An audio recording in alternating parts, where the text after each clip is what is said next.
Hey, Asher, you're on with Chris. All right. Hi there, Chris. How are you? Hello. Hey, Good, how Chris. are you? Hey, I'm doing all right. Thank you for your time here. I appreciate it. Yeah, no problem. So I work with WMUC at College Park, University of Maryland, and we're all excited for your 9:30 Club show. When was the last time you came through the area? I'm going to guess about 10 months ago. All right. That's the last time we were really touring, I think. All right. So I guess what's changed since then? Not a whole lot. We played on this album cycle, so we got a lot of the same songs. We did release a new song recently called Songs I Can't Listen To. Right. And so that is a new song that we will be playing. Since our last tour, we have scaled down our lighting package a little bit, and it's more of an intimate show, I guess.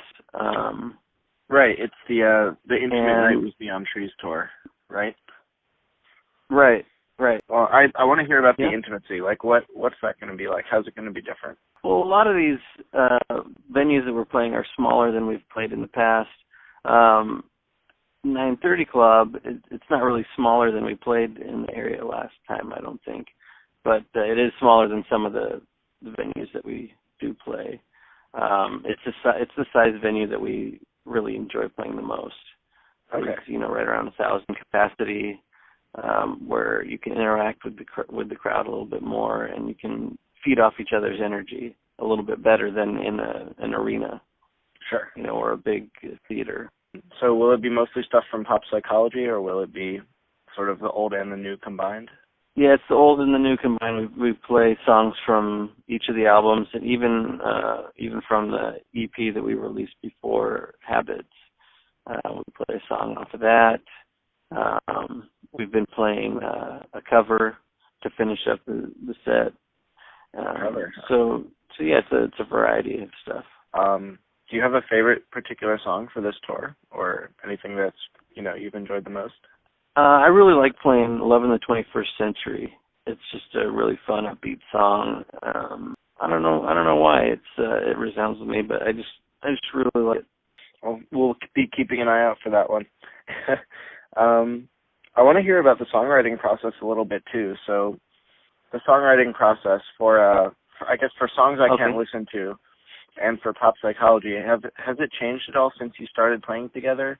Like, how does it work? Can you let us in on some of the secret formulas that you guys come up with? Well, Tyler does a lot of the songwriting beforehand. He'll write lyrics and melodies and stuff like that, and half the time he'll come up with the bones of the song as well, like kind of the chord progressions and stuff, and then he'll bring it to us, and then we'll kind of put our stamp on it and change things up a little bit. And then on half of the songs, we just kind of get together and write stuff from scratch, and someone will come with an idea, and we'll just try to build off of that. The new single, Tyler wrote most of it himself. He kind of had a friend breakup in his life, and that's kind of what the song's about. Is sometimes you have songs that you listen to that are attached to certain relationships. You got into this music with a friend or someone that you're dating, and every time you listen to that music, you're reminded of that relationship. And since he had this breakup, it's kind of like these are the songs that he can't listen to anymore. Huh. Is there any music out there that you would mind sharing that holds personal significance to you that you can't imagine not listening to? Yeah. Well,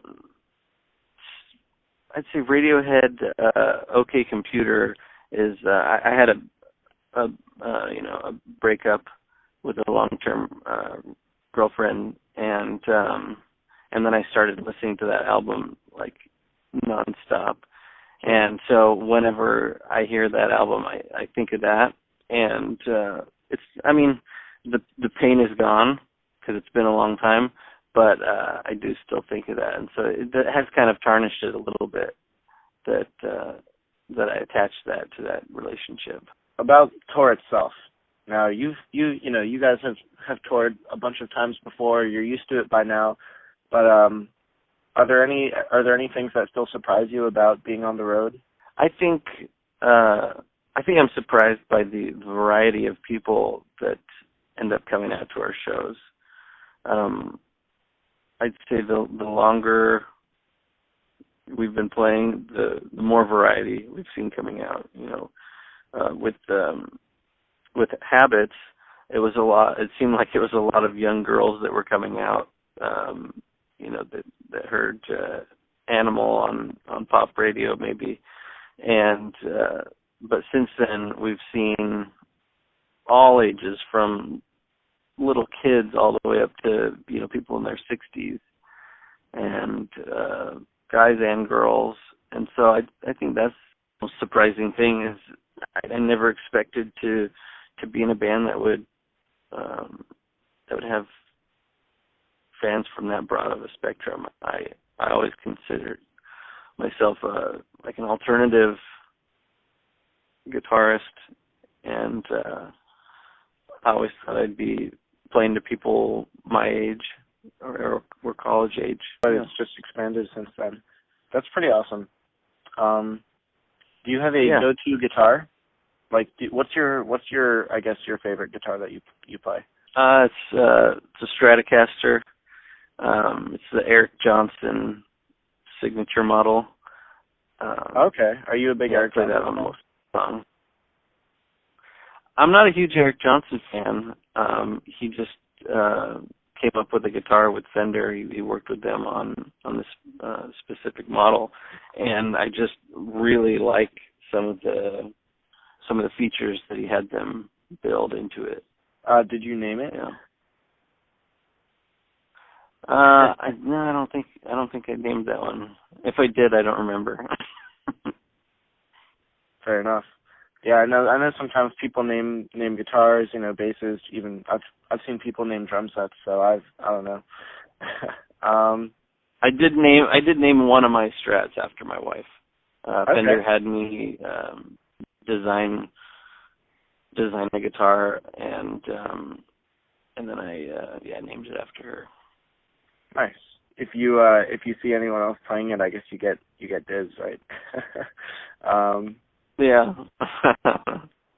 All right. Well, I want to go back to Pop Psychology for a second. I know it's been over a year since you put it out, but it's still, I guess, the main thing that people think of when they see you these days. So what's I guess the biggest takeaway? Is there like a message that you want fans to take away from when they see you and they hear songs from Pop Psychology? Like, was there a theme to it? Absolutely. When during the songwriting process, Tyler was seeing a therapist and was deciding, that he wanted to come out as gay during this album cycle because he was tired of hiding it. Mm-hmm. And he was tired of not accepting himself, and a lot of the songs on the album have to do with accepting yourself and moving forward. And that's been, Tyler has put some of that in some of our other songs from the past, but it's more of a stronger theme on this album. I'd say that's the biggest takeaway from this album is love yourself, accept yourself, and move forward. If the album was written primarily from the viewpoint of someone that isn't you, so when you play these songs, how do you approach it as, I guess, someone who is sort of witnessing what it's about but not experiencing it firsthand? For me, it's funny. I've always related to the music more than the lyrics. I've never been one to sing along in my car or in the shower. I'm more hum the guitar part or just different parts of the music. And I think sometimes that can be stronger than the lyrics. Not always. Sure. But for me, it's always the music that I relate to the most. And I just put my own meaning to a lot of it. Right. And different things that I'm going through in my life, I'll attach those things to just the sounds that I'm hearing, if that makes any sense. Yeah, absolutely. All right. Well, this is also about touring, but it's more hypothetical. So you've toured and played with a lot of different bands. So if you could put together a dream tour, who would you bring with you on the road? Who would you play with? Of current bands? How about one current bands and one with any bands at all? All right. Current bands, I'd say Future Islands, and bands that are no longer, maybe the Smiths or maybe REM. Either of those would do. Sure. I don't think we'd be headlining though. That's if fair. If we brought out REM. That is fair. All right. And then, all right, last question. And this is, obviously the most important question, is if somehow every In-N-Out around the world disappeared, where would you go for fast food on tour? If every In-N-Out disappeared? Yeah.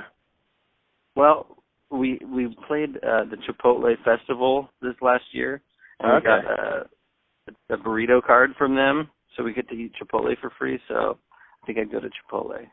There you go. There it is. All right, well, thank you very much. I appreciate you taking the time.